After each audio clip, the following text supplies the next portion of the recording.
Salamat po. Unang-una sa lahat, magandang gabi, Pastor.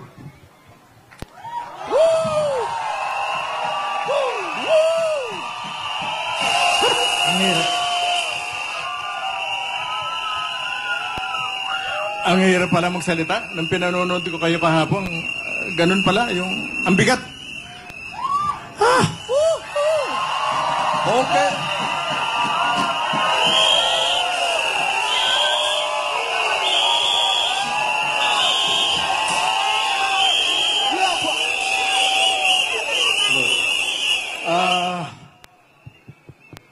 Okay. Okay.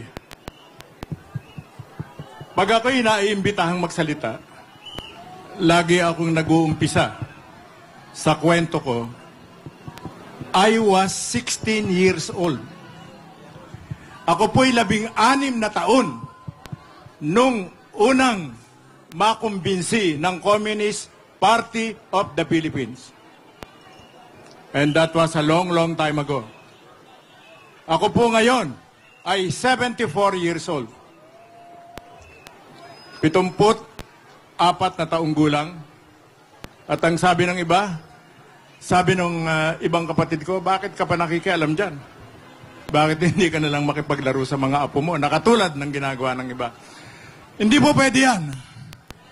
Sapagkat marami kaming pinatay nung araw.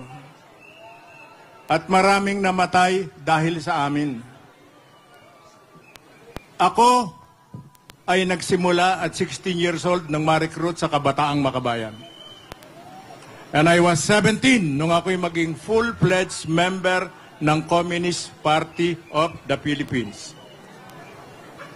Bakit to ako nagsimula sa ganitong pagsasalita? Baka makalimutan natin na kung kaya tayo nagkakagulo dito at ang tuwang-tuwa ay ang Communist Party of the Philippines at saka ang New People's Army at ang National Democratic Front. Nagdiriwang sila sapagkat ang mga prediction nila, yung mga pinapangarap nila na mag-away-away ang mga tao, na mag-away-away, magalit ang lahat sa gobyerno, at ang nagdiriwang ay ang Communist Party of the Philippines. At hindi natin papayagan yan. Tama! Wag po tayong mawawala sa focus. Wag po tayong mawawala sa focus. Sapagkat kasama natin na nanguna at ang naging plataforma ay ang SMNI sa paglalantad. Para mailantad ang mga terorismo, ang pagpatay, ang mga panggagahasa, ang pagnanakaw, ang mga extortion ng Communist Party of the Philippines at ng New People's Army.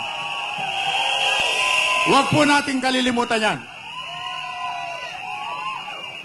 Baka maligaw tayo. Huwag nating kalilimutan yan.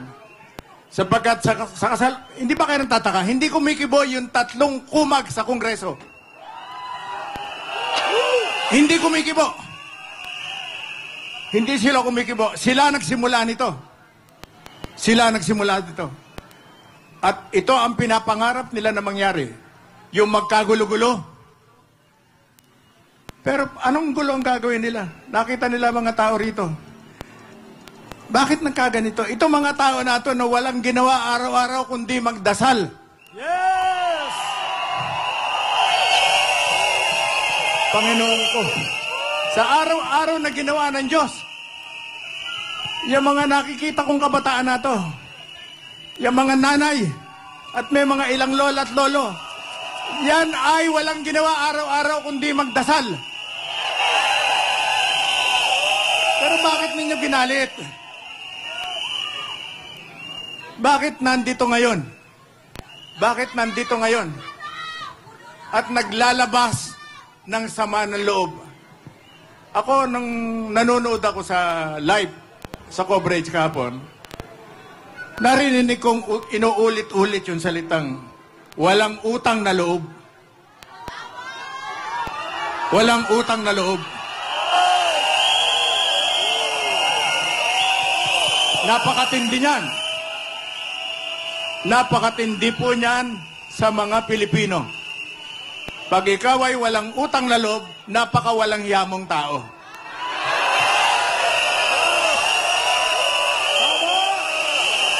Napakamahalaga niyan. Yan ang meron tayong mga Pilipino na wala sa ibang bansa. Sabi nga ng mga Amerikano, they don't give a damn. Tayo, we give a damn. God damn it.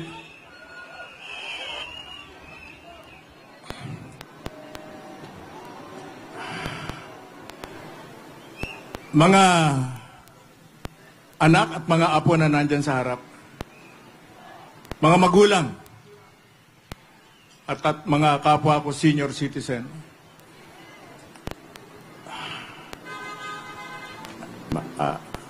ang hirap.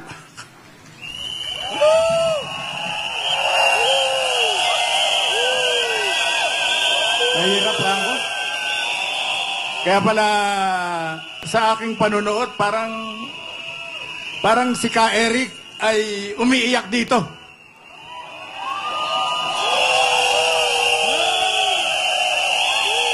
Well,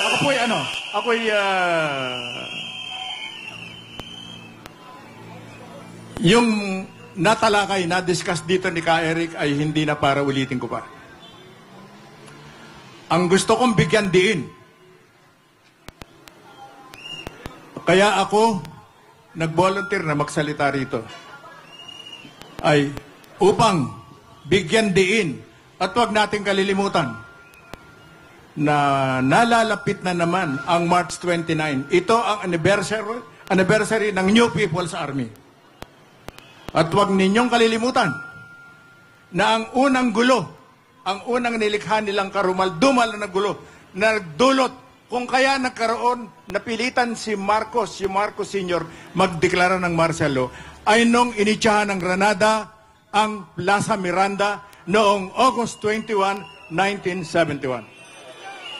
Huwag po ninyong kalilimutan yung krimen na yan. Kami na mga naunang komunista na nirecruit ni Joma, yan ang aming kasalanan. At ako'y naninindigan dito, tumatayo rito, upang huwag nang maulit yung mga yan. Upang matigil na. Wala nang ma-recruit. Dapat malaman yan ng sambayanan. Dapat huwag yan kalilimutan. Lalong-lalo na ng mula 7 hanggang 8 milyong aktibong kasapi ng relihiyon ni Pastor Kibuloy. Ng ating relihiyon, ng relihiyon ninyo. Yung mga 7 to 8 million na mga tao na yan, huwag ninyong kalilimutan. Huwag po ninyong kalilimutan na naganap yung pagbomba na yan sa Plaza Miranda. At yung pag-itya ng Granada sa Plaza Miranda na yan ay upang galitin ng mga tao laban sa gobyerno. Yan po ay nangyari nung panahon namin. At yan po ay pinamumulat namin sa mga kabataan, lalong-lalo na itong mga batang nasa harap na to. Huwag po nating payagan na magpatuloy pa ang pagre-recruit ng CPP-NPA.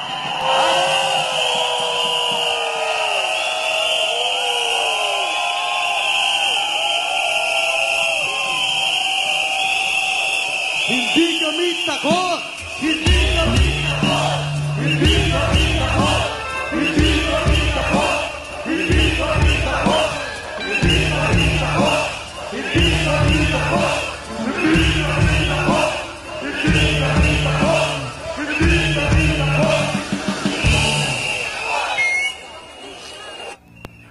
Bago po ako magwakas, payagan ninyo akong magtalakay sandali dun sa ginawang kababuyan ni Risa Hontiveros sa mahal na Pastor Kibuloy.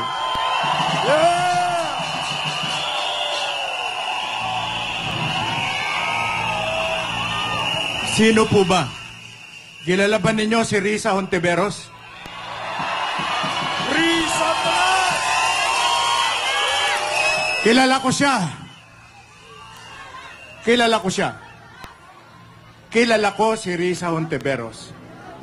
At ang isang issue na nais kong erase dito, yung ginagawa niyang pambababoy kay Pastor Quiboloy sa Senado nang walang kalaban-laban, ang hinarap ay mga nakamaskara na challenge ng mga napanood ko na mga ilang mga kabataan at mga kasapi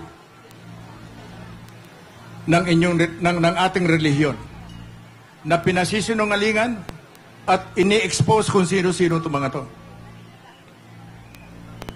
Sino ba si Risa Hontiveros? Ang tanong ko sa kanya, siya ba ay merong moral ascendancy? Wala!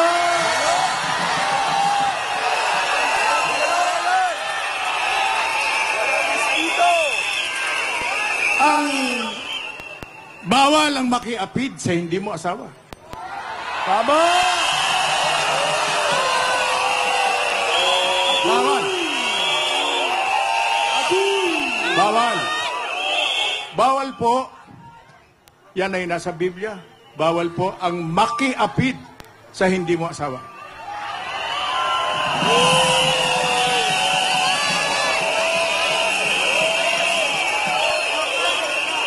Senator Risa, I hate to do this. Subalit, ikaw ba'y naging makatarungan? Pumarap ka sa television, nandun ka sa Senado, ginagamit mo ang pagiging senador mo, binababoy mo ang isang tao, binababoy mo ang isang religious leader. Agoy!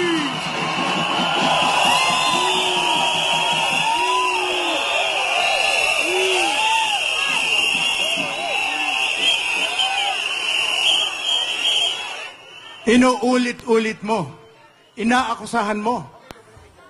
Sinintensya mo na sa mga interview. Napapanood kita.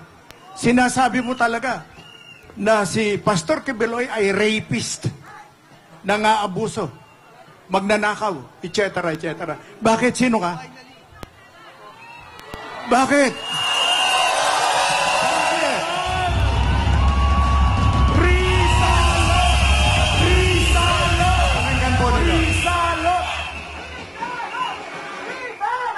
Pakinggan po ninyo. Gusto kong itanong sa kanya to. Tiyak na nanonood siya 100%. Bakit? Bakit? Ayokong tawaging Senator Risa. Bakit Risa Hontiveros? Bakit? Mas malinis ka ba kay Pastor Quiboloy?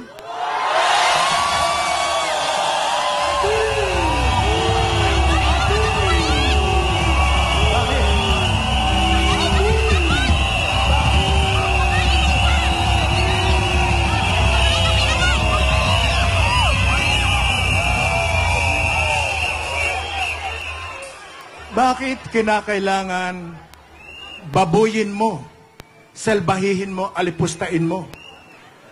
Binaboy mo si Pastor Quiboloy. Napanood kita. Bakit kinakailangan mong gawin yan kung nangangarap kang maging vice-presidente o presidente? May iba pa bang dahilan? May iba pa bang dahilan? Ngayon, mag-isip kayo. Uulitin ko yung tanong. Ano ang moral na karapatan mo para mag-akusa ka, magsalita ka ng kababuyan sa isang religious leader na katulad ni Pastor Quiboloy? Bakit? Eto magbabanggit ako ng mga pangalan sapagkat kilala ninyo si Risa Hontiveros.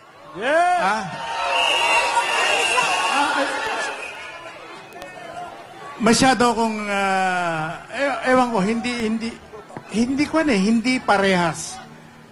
Talagang binaboy, At kung magsalita siya, hindi niya lang inaakusahan, hinuhusgahan niya na. Kaya ako, inire-raise ngayon yung issue, bakit? Ano ang meron ka bang moral ascendancy? Anong moral meron ka? Wala. Bawal makiapit sa asawa. Kirina ka pala! Kirina ka pala! Burikat! Kirina ka pala! Kirina ka pala! Burikat! Kirina ka pala! Kirina ka pala! Kirina ka pala! Kirina ka pala! Si Risa Hontiveros ay kabilang dun sa tinatawag na yung mga nagpapanggap pang left of center, yung mga nagkakali-kaliwaan. Ito mga SOCDEM na tinatawag, no? Nung magkaroon po ng split sa Communist Party of the Philippines, ang nagkaroon ng tinatawag na RJ, yung mga rejectionists. Ito yung mga nanalig ng gusto kay Jose Maria Cis. Ito yung mga rejectionists, ito yung mga lumaban. Sa kabilang panig naman ay yung mga tinatawag na RA, yung reaffirmists. Ito yung mga nagtaguyod ng linya, yung armed struggle ni Jose Maria Sison. Itong sila, Risa Hontiveros, ay humiwalay sila. Ayaw nilang magpa-identify. Subalit, nung maging presidente si Noynoy Aquino, binigyan sila ng poder. At pinamahala sa kanila yung isang malaking programa ng reforma sa lupa. Ang akbayan na pinamumunuan niyang grupo nila Risa Hontiveros ay tinreten yan na papatayin ni Jose Maria Sison. Nagkagulo sila. At ang karamihan sa kanila ay lumapit sa amin. Isa ako sa nilapitan. Humihingi ng proteksyon. Ngayon, anong ginagawa niya? Nakikipaghimuran siya ng tumbong doon sa 3 kriminal sa Kongreso. Agoy! Risa Basurera! Risa Basurera! Risa Basurera! Risa Basurera! Risa Basurera! Risa Basurera! Risa Basurera! Risa Basurera! Risa Basurera! Risa Basurera! Kung kaya tayo nagkakagulo, sila ang lumikha nito. Masyado nilang minaliit, binaboy, ginago ang sambayanan. Yes! Yung ginawa ni Risa Hontiveros na pambabastos sa katauhan, yung pambababoy na ginawa niya kay Pastor Kibuloy, sa pamamagitan ng mga peking witnesses, na mga walang muka, nakatakip ang muka.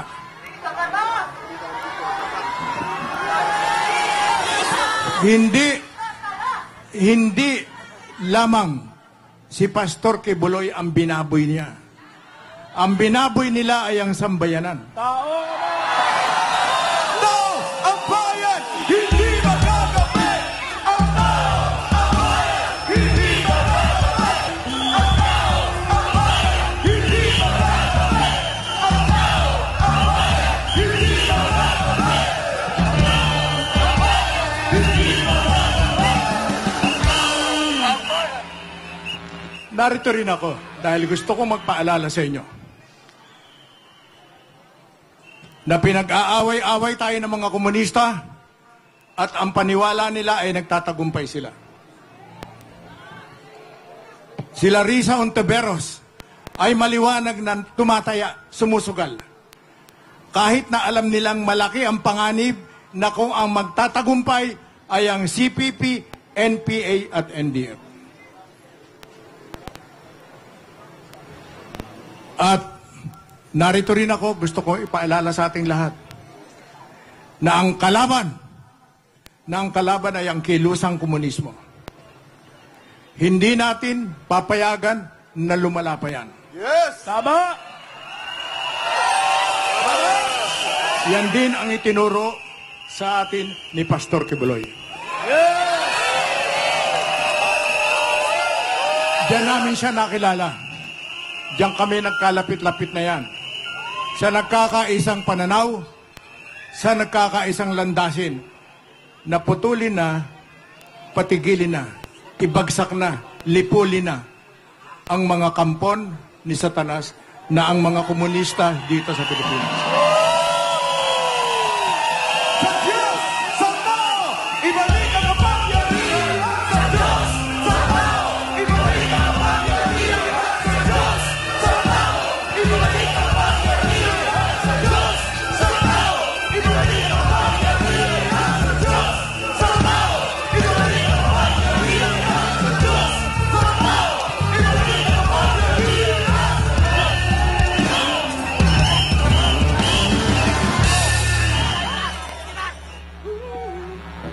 bago ako magwakas, lest we forget, huwag po natin kalilimutan, kung sila Risa Hontiveros, yung tatlong demonyo sa Kongreso, ay merong hukbo, at ang kanilang hukbo ay ang New People's Army, ang NPA, tayo po, ayon sa konstitusyon, ang dapat nagpoproteksyon sa mga tao ay ang Armed Forces of the Philippines. At ang Philippine National Police. Ito po ang kasama natin sa pakikibaka at paglupig sa CPP-NPA. Laban kasama ang bayan! Laban kasama ang bayan! Laban kasama ang bayan! Kasama ang bayan! Laban kasama ang bayan! Laban kasama ang bayan! Laban kasama ang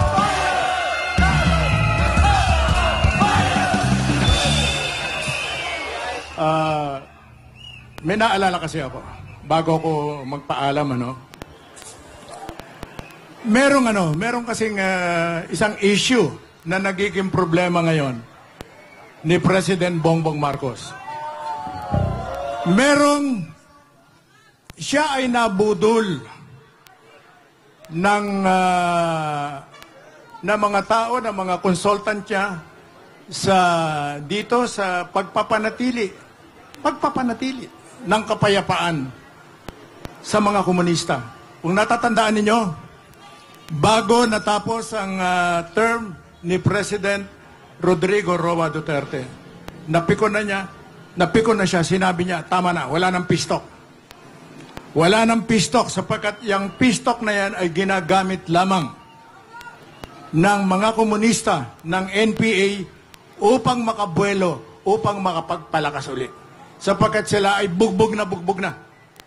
At ako, marami akong mga nakasama ng araw na akala ko talaga hindi tatamaan.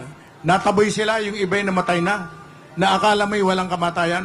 Sapagkat napaka very effective nung NTF-ELCAC, yung programa ng gobyerno para lupigin sila.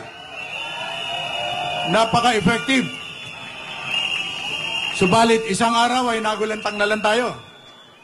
Biglang nagkaroon ng pistok sa Ultrek. May mga nagbiyahe doon. Anong ibig sabihin nun? Naauto nila ang presidente. Naauto nila. At ang isang nanguna, gusto kong sabihin dito, at gusto kong punahin dito, yung isang secretary, dating chief of staff ng Armed Forces of the Philippines, na dating, isa siya actually sa nagplano ng ELCAC, ng NTF-ELCAC. At biglang-bigla na lamang, biglang gusto nilang i-open, magkaroon na naman ng pistok. Paano magkakaroon ng pistok? At pag nagkakaroon ng pistok, lumalakas sila. Yes! Bagsak na, nakadapa na. Kumbaga sa boxing, nasa 10 round na, durog-durog na. Pagkatapos aawatin mo sa pagsuntok yung kabila, bulagta na. Ganyan ang ginawa nila. Pati si Pastor Kibuloy ay pinuna niya yung action na yun. Bagamat ginagalang niya, desisyon ng gobyerno yan. Subalit, ang mga nangyayari ay talagang hindi kapanipaniwala. Parang nagsusunog, parang nagbubuhos ng gasolina itong gobyerno at sinisindihan niya sarili niya. Pistok, dialogo sa Diablo! Pistok, dialogo sa Diablo! Pistok, dialogo sa Diablo! Pistok, dialogo sa Diablo! Pistok, dialogo sa Diablo! Pistok, dialogo sa Diablo! Pistok, dialogo sa Diablo! Pistok, dialogo sa Diablo! Tayo po, ang gusto natin ay isang totoo at genuine na kapayapaan. Hindi kickback, hindi graft and corruption, hindi biyahe sa Ultrek, hindi junket. Ang gusto natin, lalo na itong mga kabataan nato, at yung mga tinatarget na rekrutin pa ng 3 demonyo dun sa Kongreso. Hindi po pistok ang kasagutan dyan. Yes. Gusto natin, ako, sa ganitong edad ko, gusto ko bago ako mawala sa mundo'y matanaw ko, malasahan ko yung totoong kapayapaan. Subalit, hindi po mapapalaya ng pistok. Hindi magkakaroon ng pistok. Huwag po ninyong kalilimutan, ang kalaban ay ang CPP, NPA, NDF. Laban kasama ang bayan! Laban kasama ang bayan! Laban kasama ang bayan! Laban kasama ang bayan! Kasama ang bayan! Laban kasama ang bayan! Laban kasama ang bayan! Ang sinuman, individual, politiko, organisasyon na pumupuri at gustong lumakas pa ang CPP-NPA ay kaaway ng sambayanan. Tama!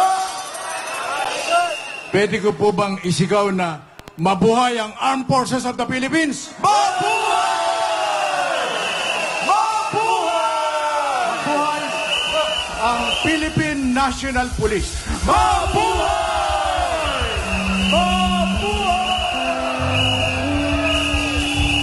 Mabuhay si Pastor Kibuloy. Mabuhay ka, Pastor Kibuloy. Mabuhay si Pastor Kibuloy. Lalaban natin, ipagtatanggol natin hanggang kamatayan si Pastor Kibuloy. Mabuhay!